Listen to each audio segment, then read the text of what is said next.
Welcome to the Del Walmsley Radio Show.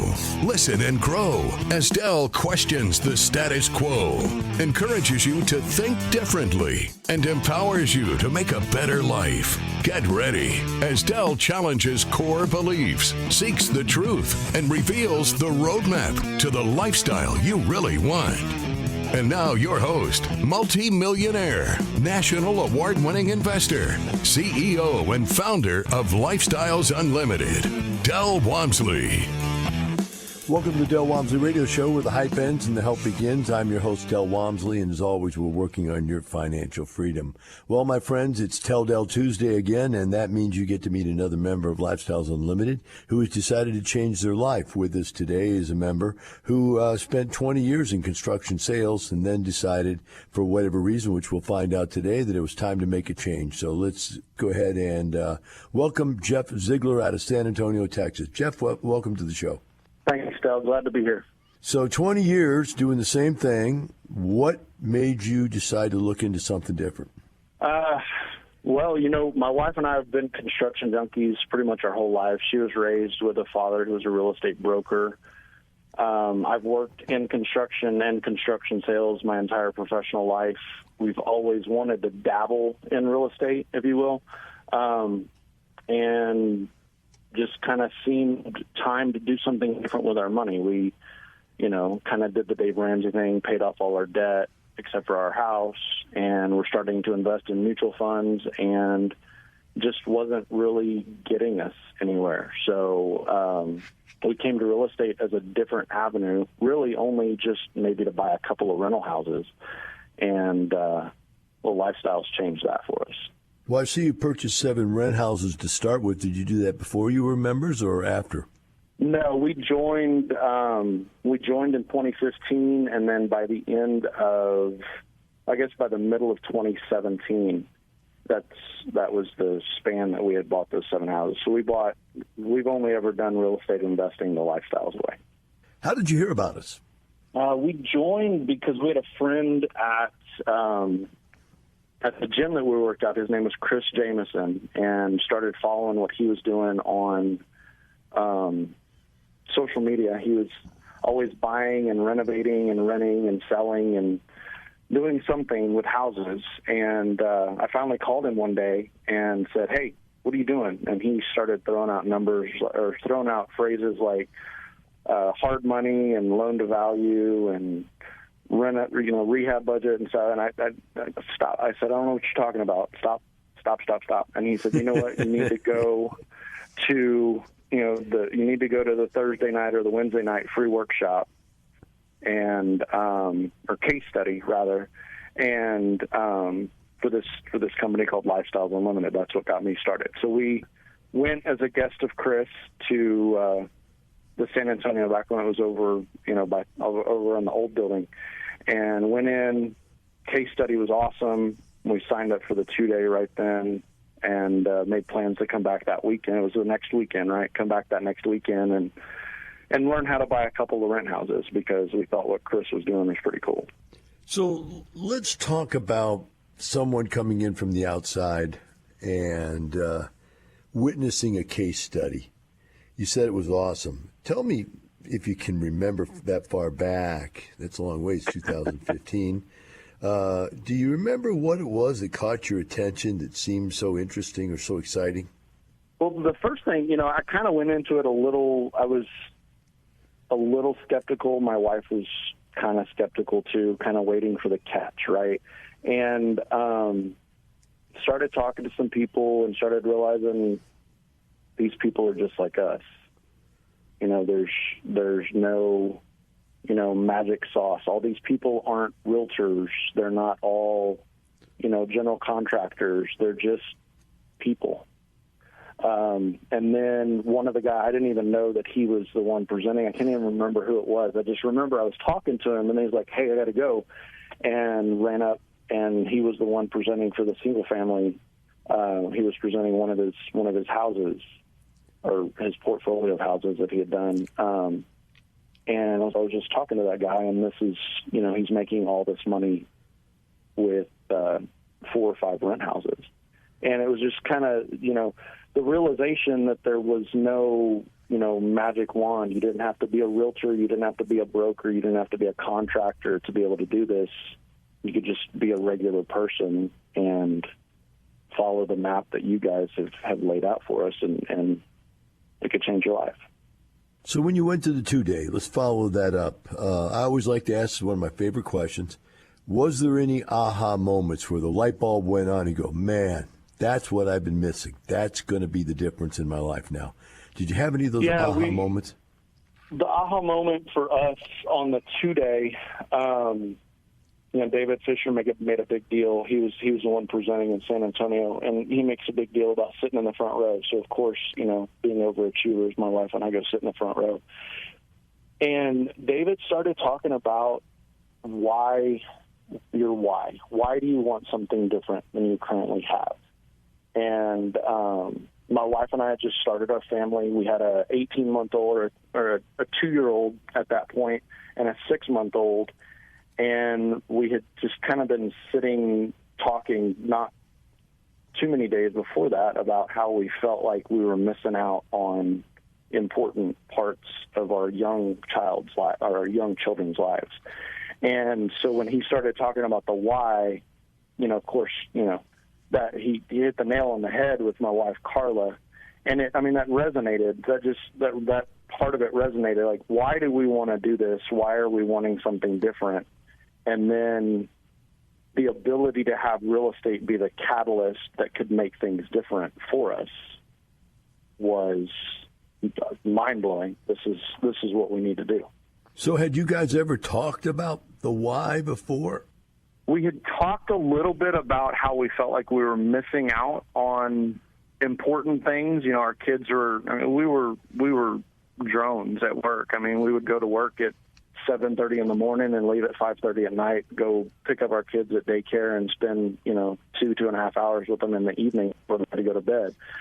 So, we had talked about wanting a change. My wife, she had won with the company that she worked for. She'd won every award there was to win. She was a top 5 salesperson in the country, hugely successful. But then becoming a mother, becoming parents for both of us, that changes things. That changes your priorities. And so we had already started talking about, hey, there needs to be something different. We just don't know how to get to that something different yet.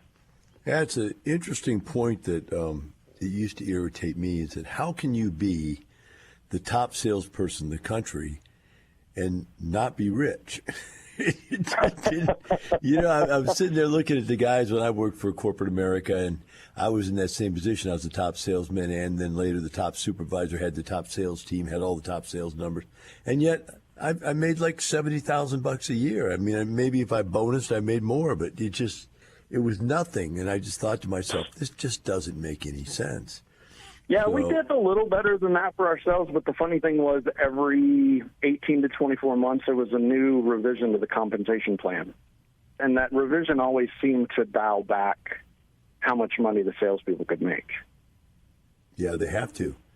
And you have to for a reason, and that's an important factor, is that, and by the way, you have to time relate that 70,000. That was 40 years ago. So, but still, it wasn't much even back then. The reality is that owning companies myself, anytime you have a fixed sales commission structure and the cost of the product goes up, the cost of marketing the product goes up, and then ultimately the sales price goes up, all the salesmen see is they're getting the same size piece of a larger piece. That costs you as the owner a lot more to put out there. So it just doesn't work. You've got to change when that. The commissions outpace the revenue. That was the. And every employee that's a salesman feels the same way when they change it. They just don't see it. I don't get it. Why do you do that to me, right? So it's always a little frustrating. So you got through the 2-day. What did you come out of the 2-day thinking? What were your thoughts? What was your plan? Interesting thing is we went in, the 2-day, I'm going in, hey, we need to do this, we need to do this. Carla, my wife, was a little apprehensive. Like I said, kind of waiting for there's a catch. There's always a catch. With me here today on Tell Del Tuesday is Geoff Ziegler out of San Antonio, Texas. So, Geoff, let's pick it back up there with what you were talking about when we went to break. Well, we were talking about kind of how the going into the 2-day, I was real, hey, we need to do something. We need to do this. We're going to go in to learn how to buy a couple of houses. And my wife was a little apprehensive about even joining, for that matter. And then by the end of the 2-day, by the end of the second day, my wife Carla's full in. She's like, we're going straight to going to buy apartments. Forget the houses. That's we don't even need to do that. And I was pulling back, going, hang on a second, wait. We're going too fast. Slow down. So it was an interesting dynamic shift during those 2 days of education.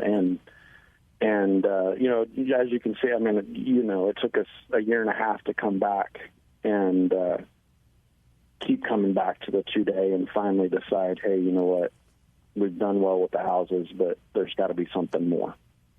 So you won that first battle and you went to houses, is what you're saying. Yeah. So, side question, different topic. Were you guys, either one of you, surprised how open people were about their personal finances? Both of us were extremely surprised because both of us come from houses where we don't talk about religion, we don't talk about politics, and we don't talk about bank accounts. That's how both of us were raised. There was not a lot of conversation about how much money we made, are we rich, are we poor, none of that. I just know that, usually around the second week of the month, I had to avoid my dad on the weekends because he was writing checks he didn't want to write. Sorry. That's funny. All right. So when you guys decided to change over to the apartments, let's talk about that for a second. I see you've got some passive deals, 2 passive deals, 2 lead deals where you're the lead investor, 140 right. doors on the ones you're in lead on, 291 on the ones you're passive in. Did you do the passive first or did you mix them up? So we originally decided that when we were going to start doing apartments, we were just going to be passive investors because we still weren't to the mindset yet where we could let go of our jobs. We were still trying to continue to hold on to the success that we had with building that side of our life. It's kind of an identity. When you've done something for as long as we have done it, it becomes part of you. And the thought of letting that go is so far-fetched that it takes a while for that to, it's an evolution. It takes a while for that to fully take hold. So we initially invested in 5 passive deals, and we got into 5 deals probably in the first 6 or 7 months that we decided we were going to flip that switch. And it was still just kind of, okay, so this is good. This is better than the houses, but there was still something missing. And that's when we decided, about a year later, we decided to throw our name in the hat to, decide to go out and try to buy one of these deals and renovate it and run it and learn how to be a lead. So when you did that, what was the plan? How did you put it together? What steps did you take? I know you had to go through all our training classes.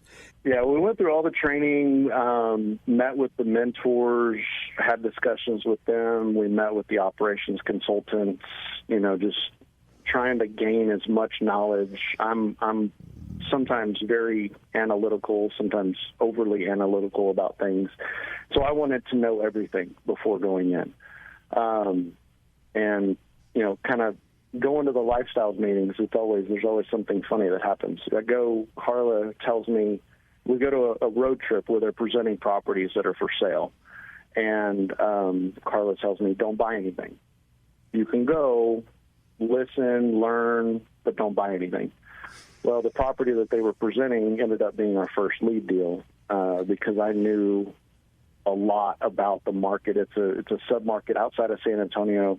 It's an hour outside of San Antonio, and it's basically my backyard where I grew up. And so they were presenting it, and I kept inserting extra information that the broker didn't have. And I'm like, well, there's, it's a small town, but there's a lot of big employers out there. There's a jewelry manufacturer, there's prisons, there's this, there's that, there's an airport, all kinds of stuff. And so finally she walked up to me, the realtor walked up to me afterwards and said, well, I'm going to go ahead and put you in line to buy this property. So then I had to go back and explain to my wife that we're now going to buy a property in Hondo, Texas. And she told me not to buy anything. Oh, gosh. She can't let you out of the house, can she? Mm-mm. You come home with an apartment complex. I'm not allowed to leave the house and go to a lifestyles meeting without her anymore. So that one did pretty well. Tell us about that. Was that something you had to put some money into, rehab, turn around? Was it a yield play, a value play? No, this one was a pretty, I call it, I mean, it was a pretty big value add. We bought the property. It was 48 units. We bought it for around $36, $37 a door, and we went in with a budget of about $10,000 a unit for capital expenditures and renovations. We renovated to date, I mean, 4 years later, we've renovated 44 of the 48 units. There's still 4 people that are holding out in the classic units. We got hit by a hailstorm in 21, so we got new roofs and new ACs because the ACs are roof mounted, courtesy of our insurance company. So we've essentially got a brand new property, and to date we've returned over 85% of our investors' total investment to them over the past 4 years. So I mean, it's a little over 20% a year in cash flow and refi distributions. Very good. So how many people did you take into that deal with you on your first deal? That deal, including our investment, we have 20 investors on that deal. Anytime we put a deal together, the things that I worry the most about are negotiating the sale agreement and then raising the capital. It actually wasn't difficult. We had to raise about $1 million to buy that property, and it took us about 12 hours. 12 hours.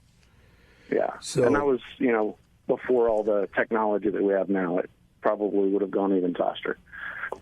So I only have 30 seconds left in this segment, and that asks you a question. Do you have any idea how ridiculous that is to raise $1 million in 12 hours? It's pretty crazy. It blew my mind, I'll tell you that. I was expecting to have to go work a street corner, honestly.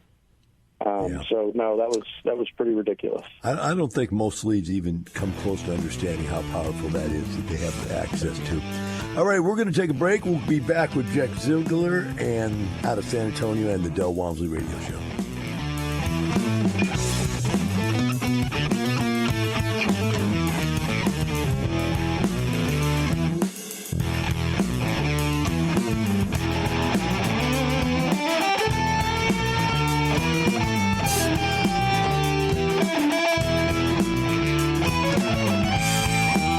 Teaching you with a roadmap to creating the lifestyle you really want. Keep listening. The Del Walmsley Radio Show returns in moments.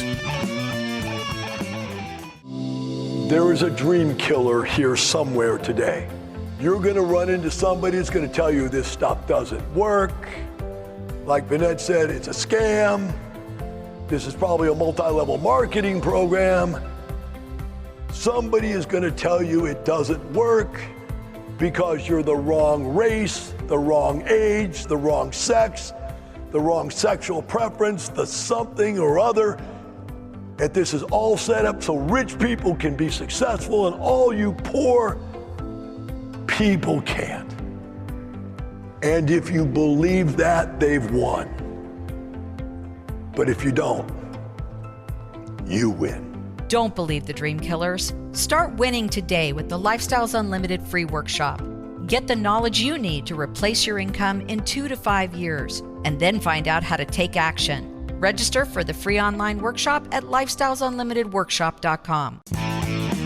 Welcome back to the Del Walmsley Radio Show. With me here today on Tell Del Tuesday is Geoff Ziegler out of San Antonio. And Geoff has 2 apartment complexes that he's the lead investor in, 2 apartment complexes he's a passive investor in. And Geoff, you said you had bought into 5 passive deals. You only have 2 now. What happened to the other ones? Did you sell them off? Yes. One of them we sold, I think, within the first 18 months. just a quick in and out. Well, actually, two of them were just quick in and out deals. One of them in Austin, one of them in the greater San Antonio area. Then we had one down on the coast that took a little longer. But yeah, it was they ran their course, and it was time to let them go and move on to something else. Gotcha. So what made you know it was time to move on from your first property, the 48 unit that you purchased in Hondo, that you're ready to look at your second deal a few years later? I was ready to quit my job. Ah, that's some inspiration for you, huh? I was ready to get out of corporate America. I was ready to be done with that piece. And you buy houses, you invest in apartments, you lead an apartment, and all of a sudden you sit down and you start to analyze the amount of income that you have coming in, and then you compare that incorrectly, compare that to your gross income that you're getting from your job, and then you go, wait a second, let's compare that to the net after tax, after the government and everybody takes their cut. And I was actually making as much money in our investments as I was bringing home from my job. So it was time. It was time to walk away and start focusing on building our own business. That's a big realization. That's a really big realization. It is. Yeah, it was kind of a slap in the face, honestly. Like, how long has this been like this? I said I made that $70,000 a year. That only comes down to $3,500 a month. There was almost nothing to replace that. So the other thing that's a part of that is now that you have a view of how it can be done, that which probably never, ever came up in your mind before, or very infrequently came up, that of letting the job go, how did that overcome it? Was it overcame fear, or was it positivity? You wanted to move on in your life? Was it because you now had a different identity? Remember, you said you were attached to the identity of the job. Which one was it, or what combination was it that allowed you to let go of that job? Well, there was an interesting paradigm shift. I mean, this all happened, during COVID. I actually quit my job in November of 2020, and there was just a disconnect from the job had changed. The entire world, if you will, had changed, and the identity of being the salesperson, the successful salesperson, and being around the people that you worked with all the time, all of that just evaporated almost overnight. And you're working at home on top of each other, trying to teach your kids, and it just became a point where it was like, enough is enough. My family's got a ranch. We've got that. We've got the apartment complex, the apartment community. We've got the houses and a job. There just became too much, and something had to give. And it was finally like, you know what? That's the easy one to cut. And it just became a point of, there's too much stuff going on. What's the easy thing to cut out of my life? You just made a point I've never thought of, and I'm going to add it to my repertoire if I can remember it, but I'm going to restate your point. If you do derive, which I think most people do derive their identity from their job, and you're not going into seeing people that you have more authority than every day. You're not going to see people that look up to you every day, and you're at home changing diapers or feeding pablum or walking the dogs and picking up the dog poo. All of a sudden, it's like, man, it doesn't matter that I've got a very expensive 3-piece suit in the closet or whatever. I'm just Joe, on the street. Yep. And that title doesn't really do me much good anymore. So I thought that's an interesting point you made. I don't know how much. It becomes very humbling very quickly, yeah. Yeah, I tell you what, buying myself some dog and chasing around picking up poop, that humbled me real quick. Yeah, it's been in my seminar for 30 years. What ends up happening? You end up getting yourself a dog. Yep, exactly. Right, so there you got the dog. It's the only one that still loves you. When you come home late at night from work, it's there waiting for you at the door. That's the one that really cares. So it really does get down to priorities in life. So decided to get the second property because you wanted to get out of your job. I missed that. Now let's go back to how did you go about finding the deal, and how long did it take you once you made that decision? Well, when you could go meet people in person and shake their hand and they could see that you were for real, it was a lot easier. To get that second deal, it was that property was actually kind of interesting. We had looked at it the year before, going into kind of on the front end, going into COVID, January and February, we were about to put the property under contract. And then all of a sudden the lenders started talking about this replacement reserve escrow. We call it the COVID escrow, where you had to give them a whole bunch of money up front just so that they could make sure that you weren't going to, become insolvent. And, the deals became, for about 6 weeks, the credit markets kind of froze up and the deals just kind of stopped. And so at that point, the seller pulled the property off the market. We walked away.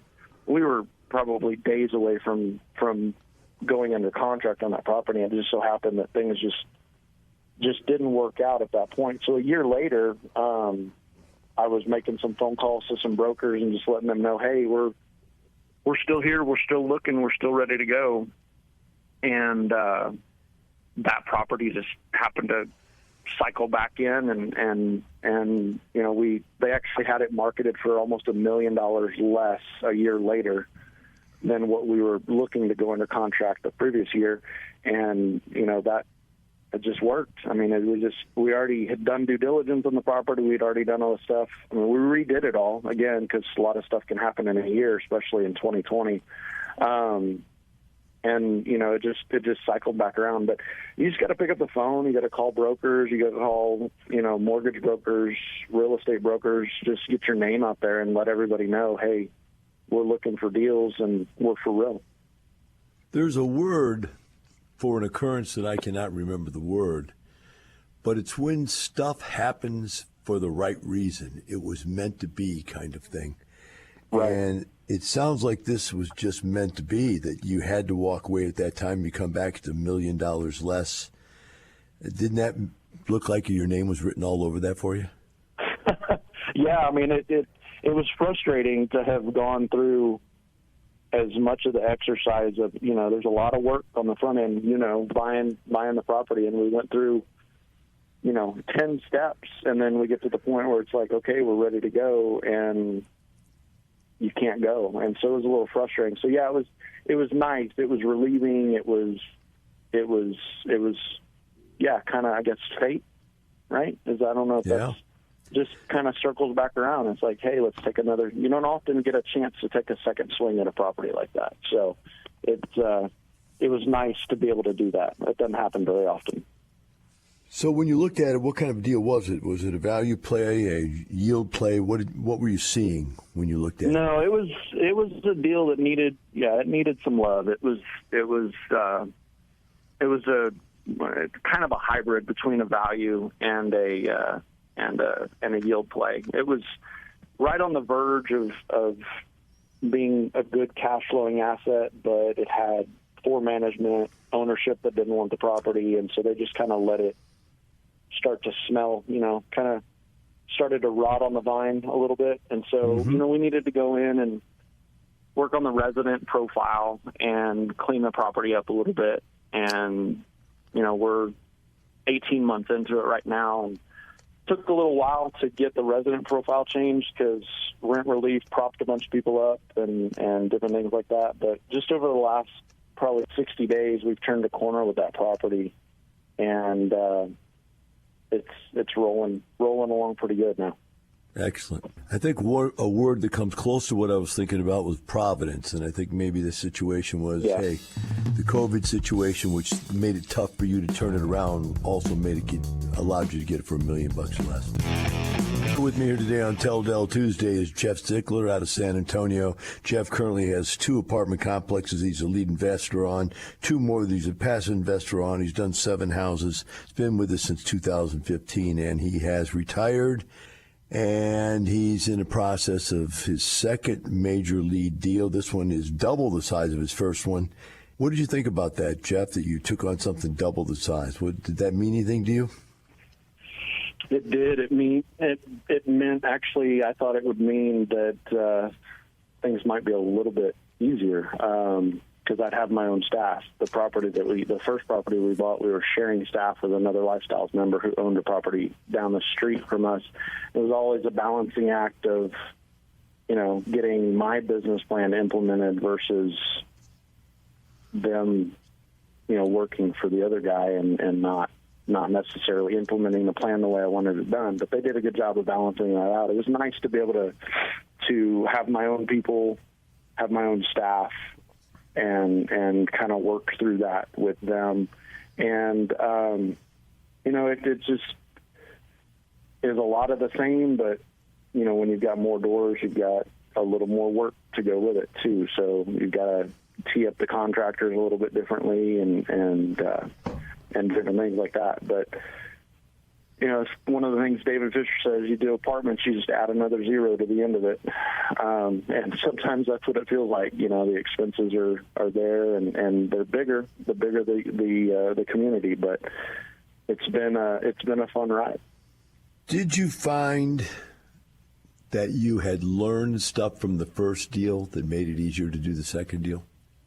Oh my God, yes. The most important things I learned was ask questions. You learn from, Lifestyle does such a good job of putting people around you and making it a team effort, even though, you're the lead, right? You've got a team of people behind you, the mentors, the consultants, that type of stuff. And, you go into it and the first deal you do, you're kind of a deer in the headlights, okay, so now I bought this thing, what do I do with it, right? But not having to be, or even not having to act like the smartest person in the room and being able to pick up the phone and call the mentors and call the consultants, I always felt like I was being a bother to them. Why do they need to help me? I'm just, I only own 48 doors. Why are they going to waste their money? And that's the beauty of the Lifestyle system, is that I can pick up the phone and call Teresa right now, and she'll answer the phone. She's our Central Texas ops consultant. Pick up the phone, call Teresa right now, she'll answer, and I haven't stumped her yet. There hasn't been a situation that I've been up against with one of my properties, with one of my residents, that she has not dealt with, seen, or know how to deal with and coach you through it. And the same is true with the mentors, with Robert and Doug. And it's a beautiful system to have people that have been there, done that, and you're not just hanging out there on your own trying to figure it out. That first time around, the way I would state it is, you don't even know what you don't know, so you don't know the questions to ask. And people are asking you things. Did you think of this? By the way, do you have insurance yet? Oh, just attention like that. So, then, weird things like, does the electrical box out there, does that belong to me or does that belong to the electric company? And the answer is, I don't know, but you now know, you better find out. And neither right? does the electric company sometimes. Exactly. So, I mean, it's so much easier after you've gone through one. And yeah, you create a checklist of all the what you thought were stupid questions that you realize, those aren't stupid questions. Those are things you actually need to know. That's called due diligence. Yes, it's definitely. So as you went through this second one here, the staffing and payroll, had you ever done payroll, staffing, and that kind of stuff at your other job? No, that was a different kind of learning curve. And again, relying on operations consultants. What kind of questions can I ask in an interview? What kind of questions should I ask? What kind of questions can I not ask legally? I would laugh at when I was at my job. I was a walking HR nightmare because, I have to tone it down on the radio a little bit, but I cuss like a sailor and I don't always say the most politically correct things. And, I would always joke that I'm a walking HR nightmare.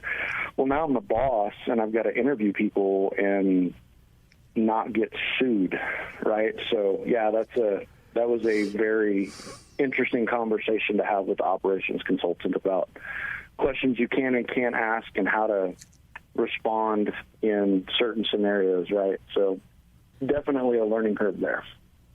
The plan. What was the plan? Was it to raise the rents, to change the clientele? What? Obviously, you said you did have to change the clientele already, so that's redundant. But did you do any rehab? Oh, yeah. Yeah, so day one, we went in. There were a handful of vacants, showed up with the contractors. These are guys that I've worked with before. They know what my finished product is supposed to be. Hit the units hard, renovated. We were going in and changing the look of the apartments from an interior standpoint completely. The 1970s build, so you get a light switch that operates a plug somewhere that turns on a lamp. So part of our plan is to go in, and South Texas, you need ceiling fans. So that's an easy kind of low-hanging fruit. We put those in, repaint, put in new countertops. Some of the cabinets, the bottoms of them were just completely disintegrated, and I don't really know how they were hanging on other than a couple of screws into some strategically placed studs. So some of the units you go in, you replace cabinets. So the goal was go in and renovate, and comparatively to the market, that property was significantly lower on rent. Appreciate you coming in and telling your story, and look forward to having you back on again in the future. The rest of you out there, keep in mind, not the money, it's the lifestyle. Have a wonderful day. We'll see you tomorrow. The information and opinions you hear on the Del Walmsley Radio Show are those of the host, Del Walmsley, his guests, and his callers. The Del Walmsley Show is for entertainment purposes only. Please consult a professional regarding your personal investment needs. Nothing presented on the Del Walmsley Show constitutes an endorsement, recommendation, offer, or solicitation to buy or sell any product or security.